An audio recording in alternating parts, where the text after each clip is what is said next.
clashes in Ogwashuku. Civil servants charged not to rely on acquisition of knowledge alone. Federal government to begin evacuation of Nigerians from Lebanon. Abroad, Mozambicans go to the polls in presidential elections on Wednesday. Hello, good evening. Thank you for joining us on Delta Television News tonight. My name is Onome Iyarue. A commission of inquiry look into the boundary disputes and communal clashes in Ogwashuku and neighboring communities has been inaugurated by the state government. The committee, which was inaugurated today by the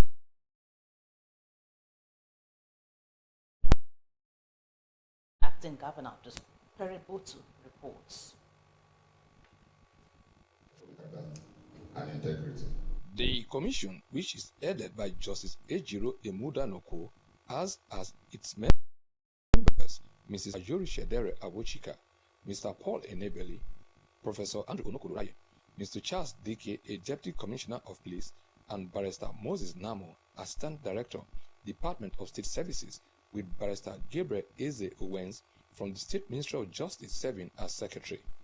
Inaugurating the commission, the acting governor listed its terms of reference to include investigate petitions received from the Obi of Ogwashuku and other persons bordering on disputes relating to kingship and land ownership within Ogwashuku Kingdom, and to look at the procedure for the appointment of all clan chiefs known as Okobanis in Ogwashuku Kingdom, whether they were in accordance with the extant Delta State traditional rulers and chiefs laws.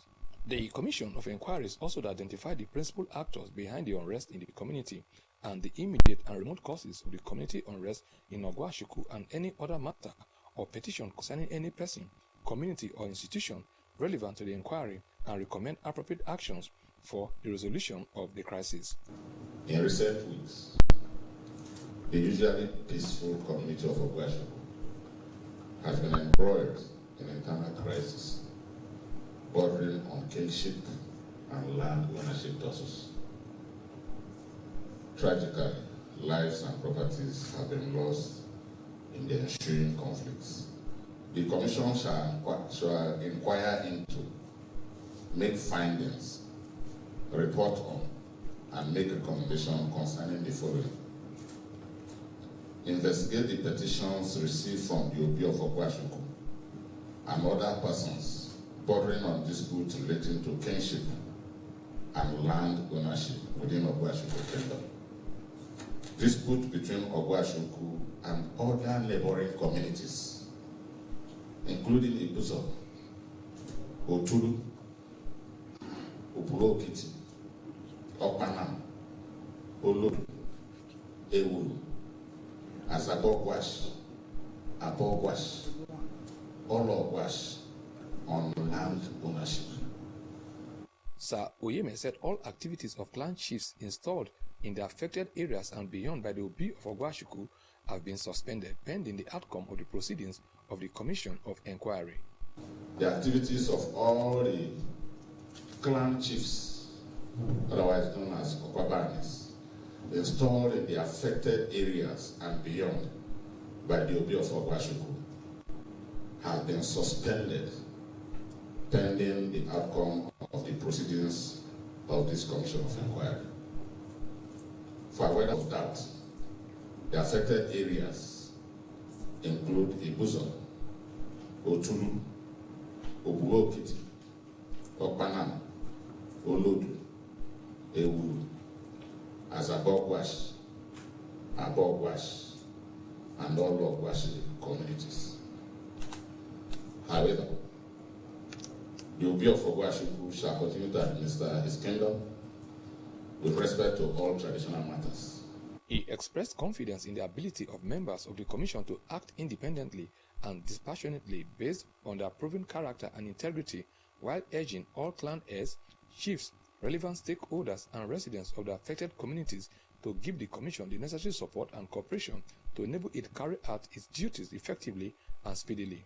The chairman of the Commission of Inquiry, Justice Ejiro Emudanoko, said members of the Commission were aware of the significance of their assignment, pledging that they would carry out their task with the highest level of professionalism integrity, and transparency. As a commission composed of individuals with diverse experience and expertise, but a shared commitment to the peaceful resolution of the conflict, we shall be guided solely by the principles of truth, justice, and equity. We are determined to provide a thorough, unbiased, and diligent inquiry into the remote and immediate causes of the conflict, taking into account all perspectives, grievances, historical context, and judicial decisions, if any. I am Pere Botu reporting. In another development, the acting governor, Sir Monday Onyeme, has expressed the commitment of the present administration to promote a free and independent judiciary.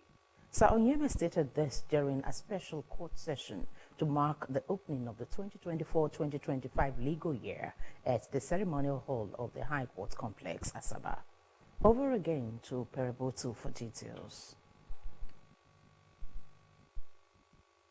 Sir Onyeme stressed that the state government had put a premium on maintaining a free and independent judiciary, noting that the state was one of the first in the federation to pass the Judicial Financial Autonomy Law, which was passed under the watch of the state governor, Honorable Sheriff Oborowori, when he was Speaker of the State House of Assembly, adding that since then, the state had ensured that the law was fully implemented.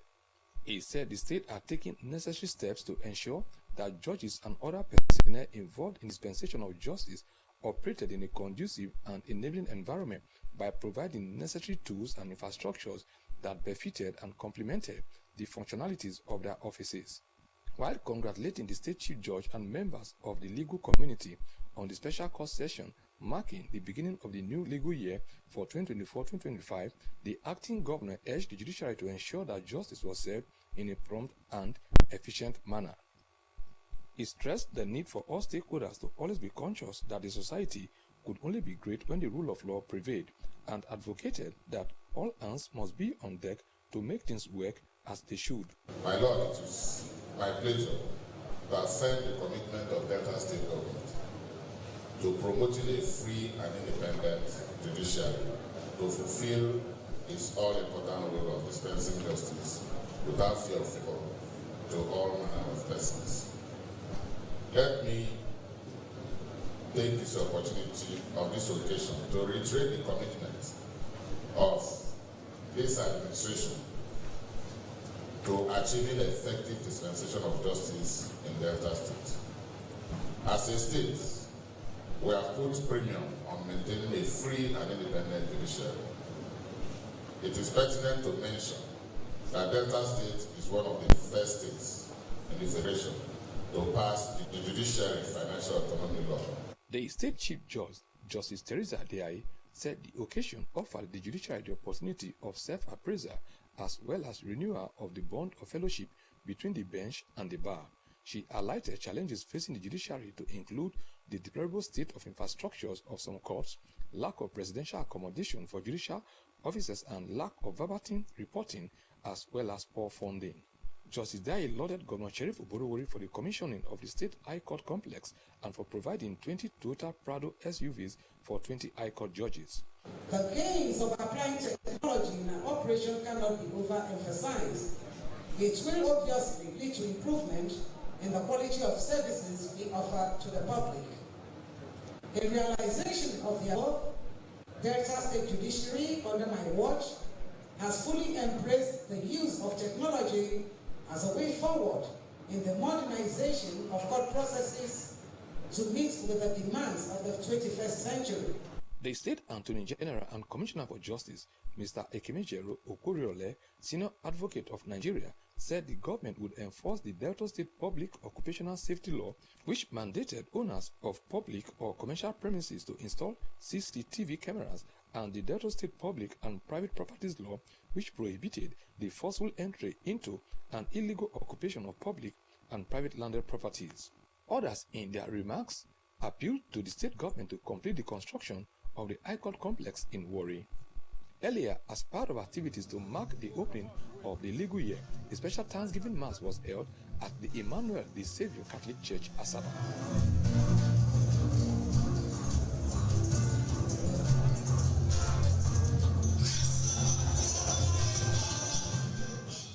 The Bishop of the Isile-Oku Diocese of the Catholic Church, the Most Reverend Michael Elwe, commended the judiciary for recognizing that God was an impartial judge.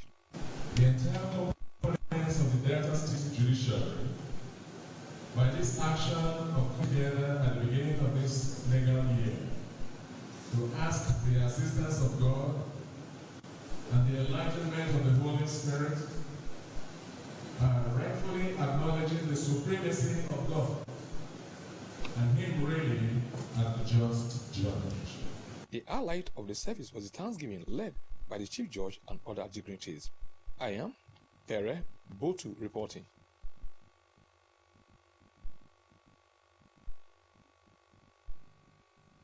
Civil servants have been reminded that the ultimate measure of their success lies in the tangible impact they make on others and not in the accumulation of knowledge alone.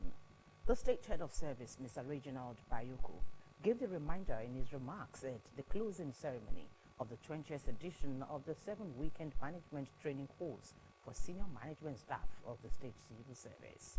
The report. Mr. Bayoko said it was only through the translation of government policies and initiatives into meaningful benefits for the people that civil servants could truly fulfill their callings. He thanked the state government for its continued support to the program, while also commending the efforts of personnel from the Administrative Staff College of Nigeria, ASCON, in making the program a success. The head of service enjoined the participants to use the knowledge they had gained to inspire others to cultivate a culture of excellence while constantly upgrading themselves, reminding them that the pursuit of knowledge was a lifelong journey. Remember that you are the custodians of the civil service, the stewards of progress, and the architect of a more efficient, responsive, and innovative system. It is my firm belief, therefore, that as you return to your respective offices, you will do so with a renewed sense of purpose.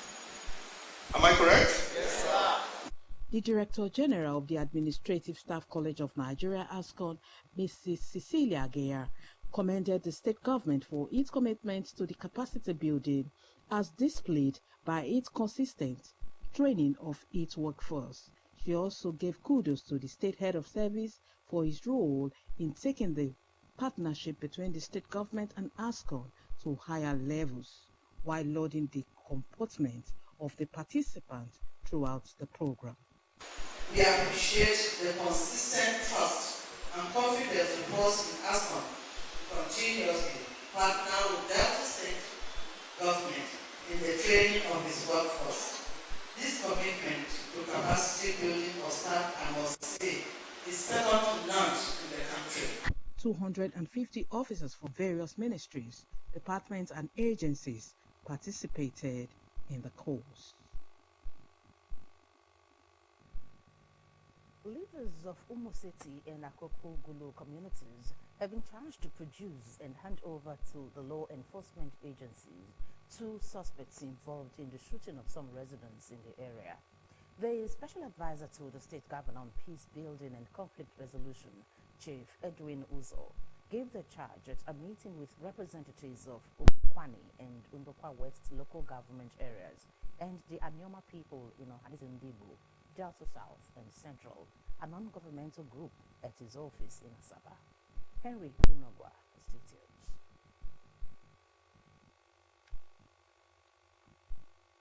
Chief Uzo said the meeting was a fallout of the lingering land dispute between the Umuseti and Akoko-Gulu communities that resulted to shooting of those asked by the state government to clear the track road leading to the disputed land. He frowned at the 2 communities' refusal to produce and hand over those involved in the shooting and dehumanizing residents of the communities, adding that it showed that some leaders aided and abetted in the matter. The special advisor said this team has seen the gunshot victims and advised that the father to one of the identified suspects, Mr. Onyedika Ogwe, be arrested by the law enforcement agency for interrogations.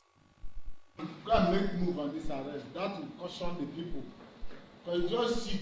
If you make move to arrest them, or they hear police looking for them, they will run away. They cannot be terrorizing community now. It's not granted. That is our own position. So when you've done that, you get back to us, let us know that you've arrested them, police is prosecuting them. Then we'll come back to round table to go to that bush. Similarly, the team advised the president of the Anyoma people of the Ohanese Ndigbo, Delta South and Central, Chief Chinedu Idama, who was accused of alleged maladministration and misappropriation of the organization's fund, to resign honorably. Chief Uzo said the Ohanese Ndigbo had carried out their activities peacefully in the state without any rancor or acrimony, adding that anything that would promote crisis between the people be avoided. We have discussed with them. We told them the way we look at it, the issues as it concerns the dispute and the role of Ohanese. We've given our advice. We advise the president the way he has to go about it. Umuseti and Ogoro community. Ogoro community is in Kwani local government area, while Umuseti is in local West local government, over a disputed land matter that has been lingering and that is causing additional crisis of people shooting people in the bush, people that have been asked to go and clear the area. People went inside the bush to start shooting them. The people they shoot, the people they wounded, they were physically present today for we to see. We've asked them, because 2 warriors were being identified in the 2 communities. We've asked the communities to get them arrested. Chief Uzo appealed to the group to maintain peace, adding that a meeting date would be fixed for all the parties to be addressed. The parties expressed satisfaction with the decision of the state government and promised to follow the state government's advice. Henry Onogwa reporting. 50 women involved in various legitimate businesses have been empowered, courtesy of the Chibi Entrepreneurship Foundation for Women, a non-governmental organization focused on empowering women and girls to attain their full potentials. The event, with the theme Empowering Women for Enterprise Growth, held in Asaba, the state capital, to mark the foundation's first anniversary. Eunice Meyazia completes the report. Of Chibi Entrepreneurship Foundation is Igedege Vera Ngozi.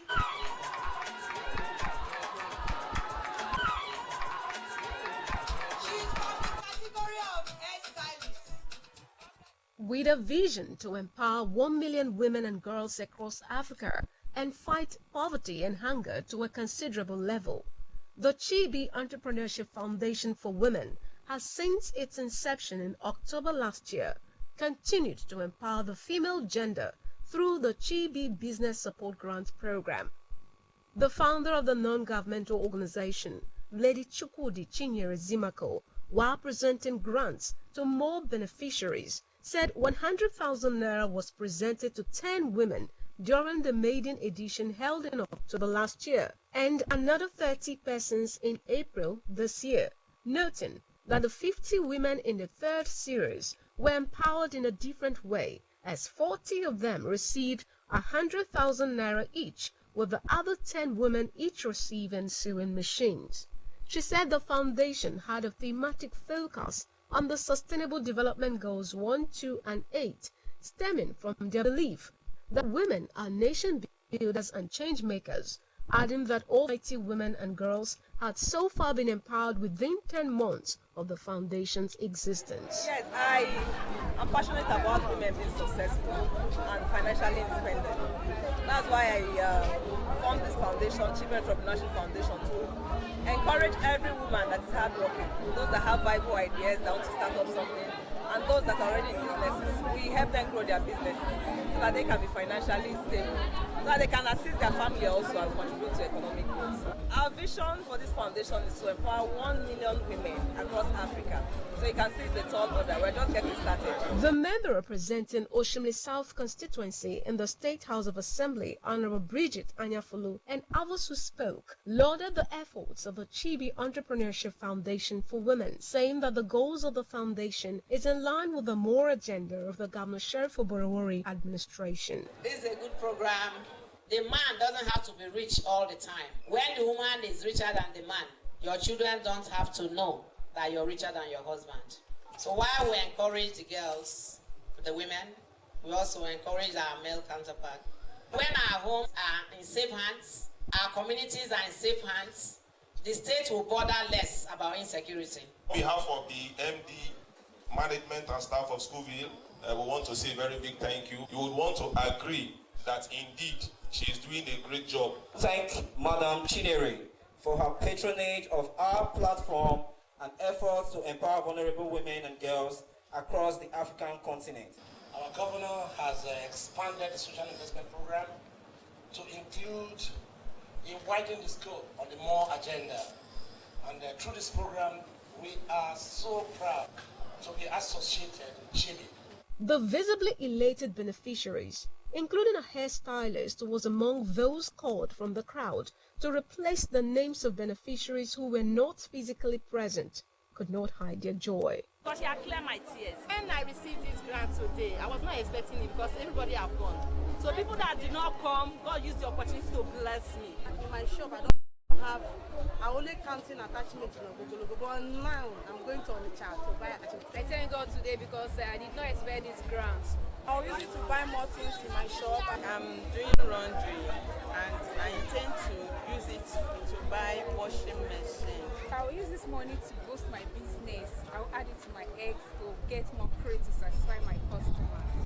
The place they're loaded. I want to give all the glory to God and say thank you for using this money to bless God, bless her. The event featured exhibition of products and services of past and present beneficiaries, drama presentation, and presentation of awards to some personalities, including the state coordinator of the Delta State Widows Welfare Scheme, Dr. Isioma Okonta, and the Chief Executive Officer of the Schoolville, Mr. Charles Omodia, in recognition of their contributions to human capital development. I happen to be one of the first beneficiary of Chibi Foundation, and I'm grateful to God because I used the money to do my weaving label. So with the 100,000 naira grant, I was able to get this customized logo and stock seed for my bag. I'm saying a very big thank you to Chibi's Foundation. The Chibi Business Support Grant is expected to hold again in April next year, where more women will be empowered. Eunice Emeazia reporting. Of Delta Broadcasting Service, DBS Asaba, has reiterated its commitment to providing world-class customer services to its audience in the state and beyond.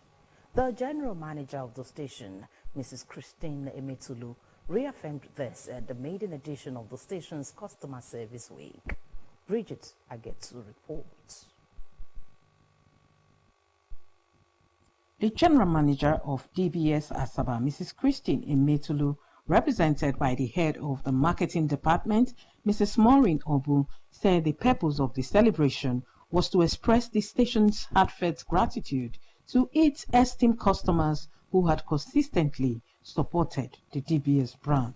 She noted that the celebration demonstrated that DBS Asaba valued its customers, not just as partners, but as cherished members of the DBS Asaba family.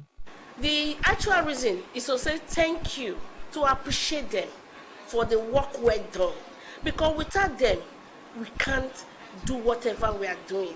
The successes we achieved today as an organization, without our partners, I don't call them customers, but I call them partners, because with them, we can achieve. In her remarks, the Public Relations Officer of the establishment, Mrs. Loretta Okwasaba, said the Customers Week celebration showed that the DBS Asaba understood and cherished the relationship with its clients and was willing to go the extra mile to nurture such relationship to greater heights. We decided to appreciate our customers, our clients, because without them, we will not even be here. They are solid supports. We want to tell them that we appreciate them, we value them, and our goal is to see that we give them the best satisfaction in our services. The station pledged its preparedness to continue to deliver the best. Bridget Agetu reporting. The federal government says it will soon begin the evacuation of Nigerians from Lebanon following the conflict between Israel and Hezbollah. The Federal Ministry of Foreign Affairs, in a statement by the ministry's spokesman, Mr. Eche Abuobe, said while some Nigerians have indicated interest in being evacuated, a good number of them are unwilling to do so. Mr. Obi added that the federal government has activated emergency protocols to ensure the swift and safe evacuation of Nigerian citizens back home as soon as possible.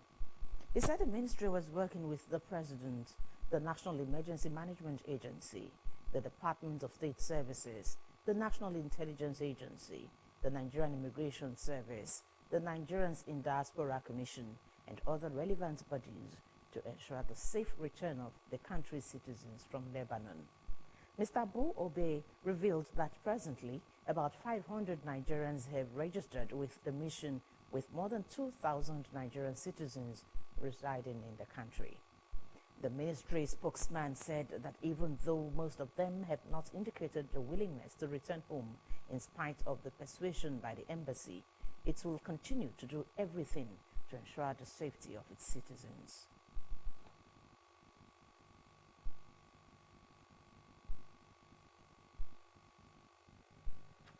The Chief Justice of Nigeria, Justice Kudirat Kekereekun, has assured the agencies saddled with the responsibility of tackling corruption in the country, namely the Economic and Financial Crimes Commission, EFCC, the Independent Corrupt Practices and Other Related Offences Commission, ICPC, and the Nigerian Financial Intelligence Unit, NFIU, of the continuous support of the judiciary in the fight against corruption in Nigeria. She stated this at a two-day capacity building workshop organized by the EFCC and the National Judicial Institute, NJI, for justices and judges in Nigeria, aimed at fostering collaboration between the judiciary and the anti-graft agencies towards enhancing the dispensation of justice in Nigeria. According to her, the judiciary plays a vital role in the fight against corruption, and this requires a strong synergy. However, the CJN called for efficient investigation by the anti-graft agencies to avoid clogging the wheel of justice in courts. On his part, the Senate President, Senator Godswill Akpabio, represented by the Deputy Senate President, Senator Barau Jibrin, emphasized the need for a centralized data system that can be syndicated among anti-graft agencies. He also urged that constant training be organized for investigating officers.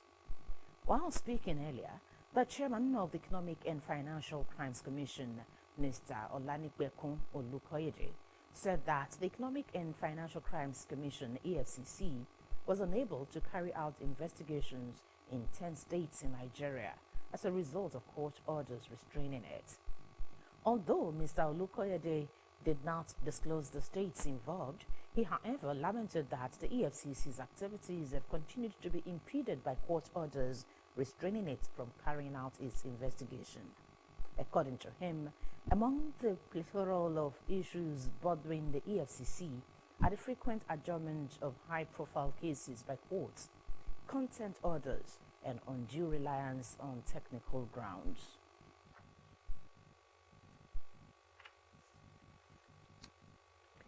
Staff of the National Agency for Food and Drug Administration and Control, NAFDAC, today embarked on an indefinite nationwide strike following the expiration of a 14-day ultimatum issued to the agency's management.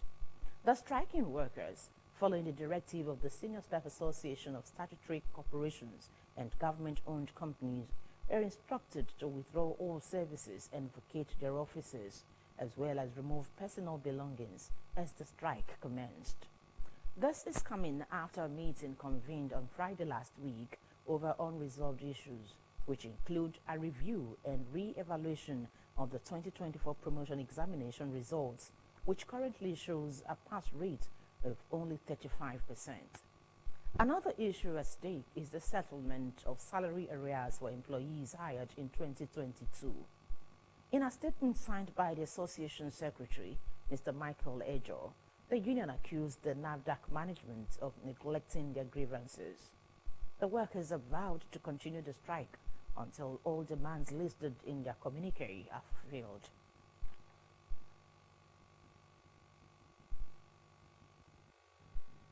In a similar development, the National Association of Academic Technologists, NAT, has given the federal government a 21-day ultimatum to pay the 5.5-month withheld salaries of its members, among other demands, or face a withdrawal of their services in the universities. The ultimatum was part of NAT's resolutions in its National Executive Council meeting held in Taraba State. A letter to the Minister of State for Labor and Employment, signed by the association's president, Comrade Ibeji Nwokoma, warned that the union would not be held responsible if, after the expiration of the ultimatum, which commenced from September 30, nothing was done to address the workers' demands. The letter copied the Nigeria Labour Congress, NLC, and the National Universities Commission, NUC. It will be recalled that NAT had initiated an industrial action from March 21, 2022, which ended in August of that same year, at a series of meetings held at the instance of the then Minister of Education, Malam Adamu, where a resolution dated August 17, 2022 was reached. The association was pained that all the issues that led to the strike were yet to be resolved by the federal government, despite the resolutions reached.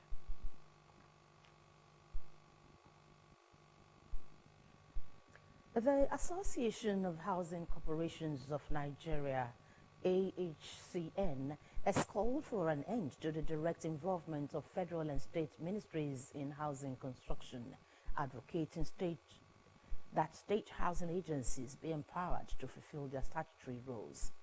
The appeal was made today by the AHCN president, Mr. Eno Obonga, during his address at the World Habitat Day 2024 celebration in Abuja. He stressed that the primary responsibility of ministries was to formulate policies, not to engage in construction. Mr. Obonga warned that the overlap in responsibilities would lead to unnecessary duplication of duties, thus causing distractions, needless rivalry, unfair competition, and wastage of resources. He stressed that ministries' involvement in housing should not undermine the role of housing agencies. The AHCN's recommendations include a renewed focus on social housing, the promotion of local building materials, and stronger collaboration between state housing corporations and government bodies. The Nigerian Customs Service, NCS, has strengthened its air patrol and surveillance capabilities with the acquisition of a Cessna Grand Caravan EX-208B aircraft. The Controller General of the NCS, Mr. Adewale Adeni, who announced this, said the aircraft will significantly boost the service's ability to combat smuggling and enhance border security. Mr. Adewale said the aircraft would play a vital role in detecting smuggling routes, deploying armed personnel, and providing swift support for ground operations. The newly acquired aircraft, registered as 5N-BAA, is equipped with a modern avionics cockpit system, allowing it to operate effectively in various conditions, including day, night, and low visibility. Adeni highlighted in the statement that the aircraft's capacity to carry up to 10 officers and its 6-hour aerial endurance will greatly improve the NCS's surveillance operations.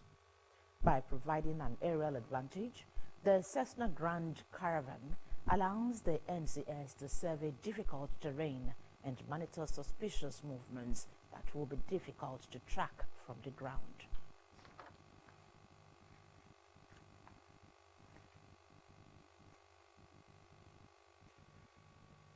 You're watching the Delta Television main news. A break is due now. When we return, there will be more reports. Please stay tuned.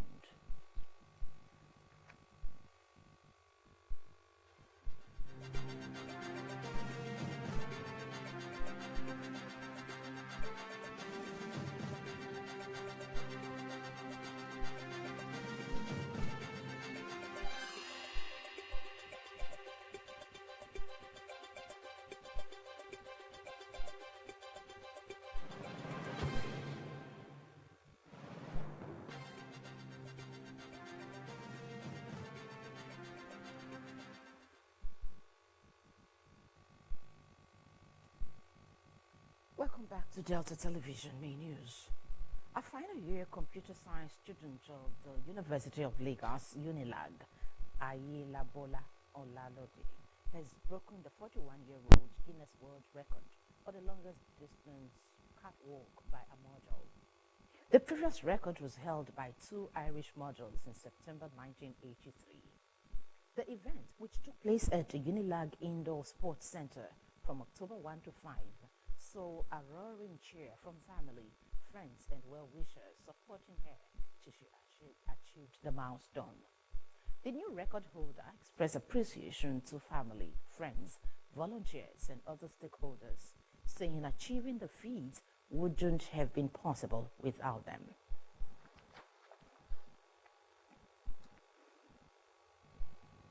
The newly built Council Secretariat at Isiokpo in the Ikwere local government area of Rivers State has been set ablaze. A resident of the area confirmed the incident today, even as videos on social media showed the administrative building on fire. Police authorities have not commented on the incident, and the extent of damage is still unclear. This incident followed the withdrawal of police officers securing the 23 council secretariats. Earlier, some sections of the LMA Council Secretariat was also set ablaze. A former ambassador, Oji Ngofa, who hails from LMA, said that the newly elected chairman of the council, Brain Gopa, came to the secretariat accompanied by his councillors and supporters. The local government boss, however, discovered that a few of the buildings in the council had been set ablaze. The new council chairman, his councillors, and supporters have vowed to take over the secretariat come what may. In Emo Council, some unknown individuals also barricaded the entrance to the secretariat. They were resisting the resumption of the new chairman, David Omereju. So far, no arrests have been made, and the police are yet to release any statements on the situation. The incident adds to the list of issues that have propped up since Governor Siminalayi Fubara's swearing-in of the new chairman in Rivers State on Sunday. Saturday's election was filled with drama, intrigues, and twists in the lead-up. There were also explosions, protests, and gunshots during that period, and on the day, Rivers residents went to the polls. And now from the foreign scene, Mozambicans will vote this week for a new president who many hope will bring peace to an oil and gas-rich northern province that has been ravaged by a jihadist insurgency for nearly 7 years. Close to 17 million voters will vote for the next president, alongside 250 members of parliament and provincial assemblies on Wednesday. The current president, Filipe Nyusi, is ineligible to stand again after 2 terms in office. During the 6-week campaign period, which ended yesterday, the front-runners promised that violence in the north of the country would be the main priority. Mozambique has been fighting an Islamic State-affiliated group that has launched attacks on communities in the province of Cabo Delgado since 2017, including beheadings and other killings. Some 1.3 million people were forced to flee their homes. Around 600,000 people have since returned home, many to shattered communities where houses, markets, churches, schools, and health facilities have been destroyed. It's time now to join our business news desk for happenings in the business sector.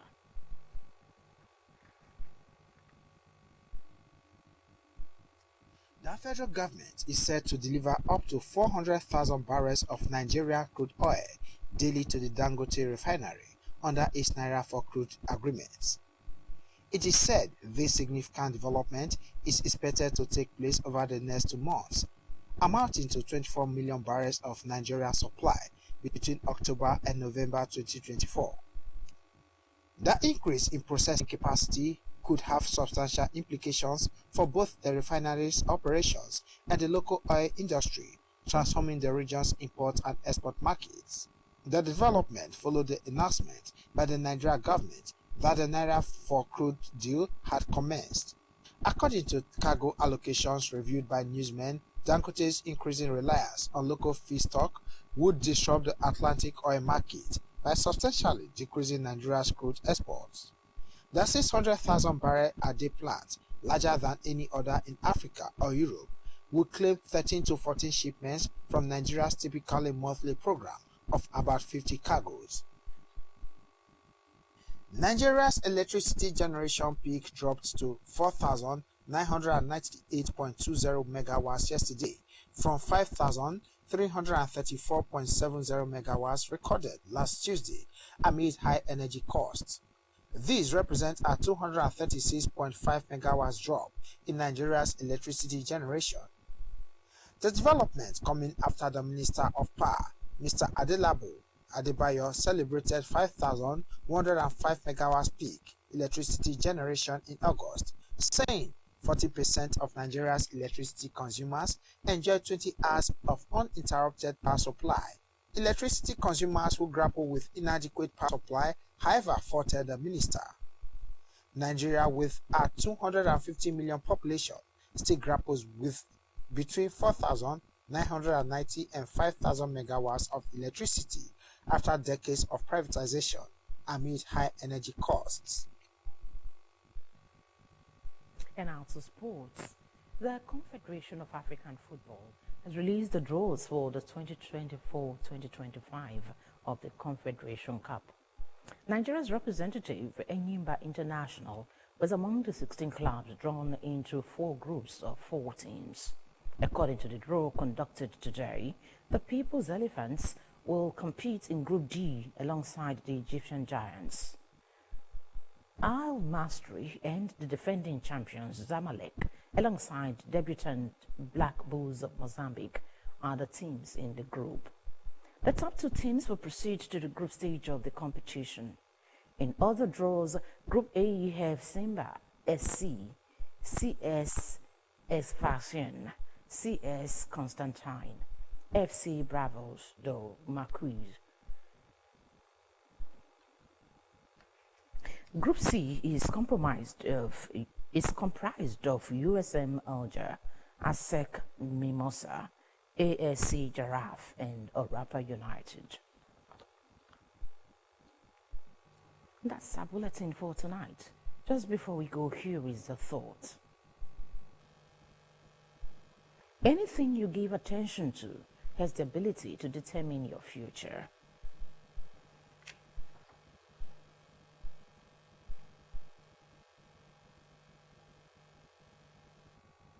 To end Delta Television main news, here are the highlights.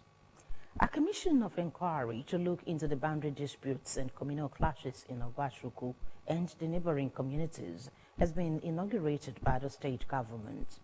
The committee, which was inaugurated today by the acting governor of the state, Sir Monday Onyeme, has 8 weeks to submit its report. Civil servants have been reminded that the ultimate measure of their success lies in the tangible impact they make on others and not in the accumulation of knowledge alone. The state head of service, Mr. Reginald Bayoko, gave the reminder in his remark at the closing ceremony of the 20th edition of the 7-weekend management training course for senior management staff of the state civil service. The federal government says it will soon begin the evacuation of Nigerians from Lebanon following the conflict between Israel and Hezbollah. We reported also that Mozambicans go to the polls in presidential elections on Wednesday. So much for Delta Television main news. On behalf of the news editor and the production team, this is Onome Iyarowe thanking you for watching. Have a beautiful